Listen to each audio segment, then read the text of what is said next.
Ako si Angeline, nag-aaral, nagpa-vlog at nagne-negosyo. So hey guys, pumunta nga pala kami ng school para maglinis. Pero bago ang lahat, syempre i-share ko muna sa inyo tong sinabi ni Father Raura. Ang bahay na masarap uwian ay hindi kailangan malaki o puno ng mamahaling gamit, kundi yung may pamilyang nagmamahalan. O yun guys, kasi pansamantala lang naman lahat ng material na bagay, pero yung pagmamahalan nyo sa isa't isa ay yun yung tatagal sa puso at isip nyo. Naalala nyo ba dati na sabay-sabay kayo lagi kumakain sa pagkain? Kasi alam pala ng mga magulang natin na darating yung araw na hindi na tayo magkakasabay-sabay sa pagkainan. Kung andyan pa yung mga taong mahal nyo sa buhay, pahalagahan nyo sila at iparamdam nyo lagi na kung gaano sila kamahal. Dahil hindi natin alam kung hanggang kailan natin sila makakasama. Anyways guys, ayan, naglinis nga lang pala kami dito sa room, nagwalis, tapos nagpunas ng mga salamin, bintana. Pala yung mga klasikong masisipag. De joke lang guys, ayan, masipag talaga kami. Naglinis nga lang pala kami dito guys, at ayan, nagpapakit yung mga kaklasiko. Pala guys, kapag may mga ate kayo, kuya or nanay, tatay, gusto ko tinapay,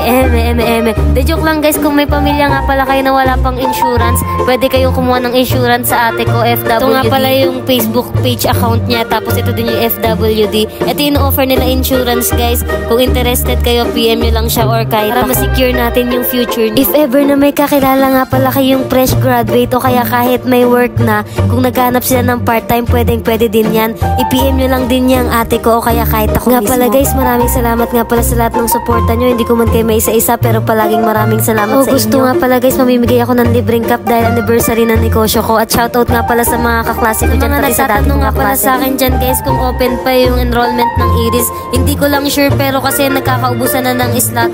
Pero para ma-make sure nyo, pumunta na lang kayo dito mismo sa Iris o kaya mag-email na kayo sa kanila. Lumabas na kasi yung ibang result ng exam, yung mga nakapasa. Sobrang daming gusto makapasok sa Iris, kaya nagkaubusan agad sa slot. May mga nagsasabi na mahirap na yung exam. Pero guys, mag-review lang kayo. Kayang-kaya nyo yan. Pero payo ko lang din sa inyo guys, mag-apply kayo sa iba't ibang school para hindi kayo maubusan. Kumbaga marami kayong choices na pagpipilian. Nahihirapan kayo kapag naubusan na kayo ng slot or ng school na papasukan. Year nga pala ang pasukan ng Iris October, pero ngayon ina-adjust na nila kaya September na yung pasukan. Mga nagpi-PM pa sa akin sa Angeline's Vlog kung may tuition by Iris. Wala pong tuition ng Iris, pre-tuition lang. Lahat po na nag-aaral sa Iris ay school. Yung mga walang budget pang tuition para sa private dyan, pwede kayo sa Iris. Daw muna, sabi ni Nicole. Pero may mga babayaran kayo guys, gaya lang naman ng uniform nyo, libro, gano'n. Sensya na nga pala sa mga nag-aabang ng vlog ko araw-araw guys. Finals week talaga namin guys, kaya nahihirapan ako mag-upload dahil ako si Angeline, nag-aaral, nagpa-vlog at nagne-negosyo.